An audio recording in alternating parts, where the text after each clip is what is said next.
Okay, that's it. I think I've actually finished. All we need to do now is, oops, get that in focus, and add water. That's it, I think, definitely. So I did the LEDs today. Just show you them without showing the number plate if I can. Hold on. And they work a treat. They're brilliant. Yeah, I've got the, that's not part of the, well, it's part of the boat. It's for the gear oil at the bottom when you're changing the gear oil. So I did a new seat. I don't know if you've seen that. I made a seat with Andrew, so we'll go fishing.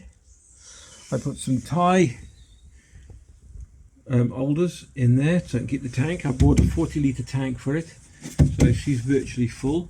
I've also put treatment in there. Spare tank, nothing in at the moment, but that'll be spare just in emergencies. We have an extended tiller arm, which fits on there like so. That tightens up, and that means when you're sitting here, you've got plenty of room to just turn and whatever you want to do. Battery's brand new. I think I've seen that one.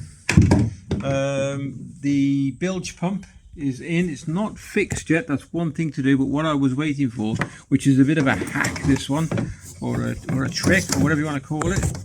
This, which some people recognise, not that bit.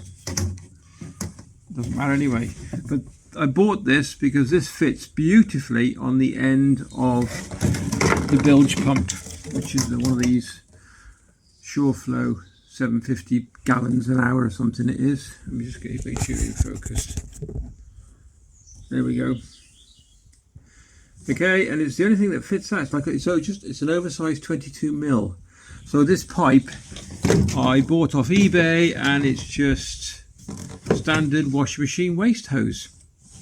Cost about, I think it was about £6, and there you go, plenty of it, so you can do what you want wherever you got to reach. Also got the two fishing rod holders, got another one to go on the front, but I'm not too sure we're going to put that in next. But we put the key on, so there we go. Bilge pump, lights. So if we're at sea, I think you have to, if you're going to at night, you have to port and starboard lights. So I've done that just in case. I enjoy doing it anyway. We got now the Dragonfly 4 Pro fish finder. That's on, and that's, you can't even see the wires. Look, there they are. Where do they go? They go in, underneath, around. They come through there, so they go to the battery, which is the control box here. Okay, which is this one. It's the bilge pump. That's the light switch are on. So now we put that one on, and then what's this? There we go. So let that kick up. Also fitted a new transducer. That one there. And that goes up, through, around, and through the bodywork there. Then that eventually goes to the Dragonfly. Okay, coming round. What else we got? Oh, I've ordered. It's not come yet, but I will show you that. But we'll see. A trans. What is it? What do they call them? Let me have a think.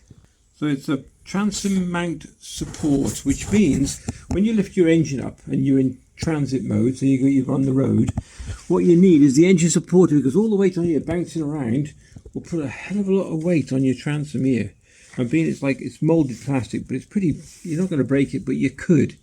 So what you tend to do is lift the engine up, and then you'll have a hook that goes on here, and then it goes underneath your trailer there, and it hooks just underneath that bit there. Okay, so that supports your engine as you're going along. Bit of a must, really. Yeah, and there we go. I did the tail lights I told you today, so just click OK, and that's it. Map comes up. It's got several. It's a bit glowy. There we go. It's got fish finder and everything, depth finder a lot, so that's good. Yeah, I wired up the, like I said, the towing hitch with new LEDs, but that also goes, which I'm going to fit and fix to the trailer, which is a 3-meter brand new extender. What else did I do? I've modified a stainless steel hook brace to pull the engine on with. GoPro at the mount with twist. No, it's not twisted. I've got a twisty one to go on that one. This line, which is like for just tying off at a tree or just hooking it up to a local, what would you call it? Wherever you park your boats against, I don't know. So anyway, and then inside here we have a bit of wood, a sponge just for taking out the thing. I put a mat at the bottom. What's that? A funnel, a bit of a cooking kit, and also see that rope. There's about 40 meters of rope connected to an anchor and some chain. Okay, so that's where we're at. Trailer's done. I think I've showed you the eyelets I fitted at the bottom for the strap. And the only thing I've got left to do now, so we put these trailer board on, I put the LEDs, I put extra bolts through, because what I'm probably going to do this is going to have a nice piece of oak, thin piece of oak, solid, going all the way past, and that will then mount on the trailer across there. Either with extra brackets I'll put in or something, which is quite straightforward. And that's it, we're done, we're ready. So that's it really. The trailer board is probably the last job. I don't need to do anything else apart from that, and then we can go and play. Oh, turn it off. Oh. 3, 2, 1, and down it goes. Okay, there we go. Always give the engine, I'll probably give the engine a test tomorrow. Turn everything off. That's it. That's it. If you enjoyed the vids and the saga with this thing, it's been brilliant actually. I quite thoroughly. I really enjoyed doing it. Nice alloys. We tested all them, they're brilliant. And that's about it. That's it. We're now ready for fishing. Okay, take care. And next time you'll see us, hopefully with this, we'll be on the water. All the best, and we'll see you soon.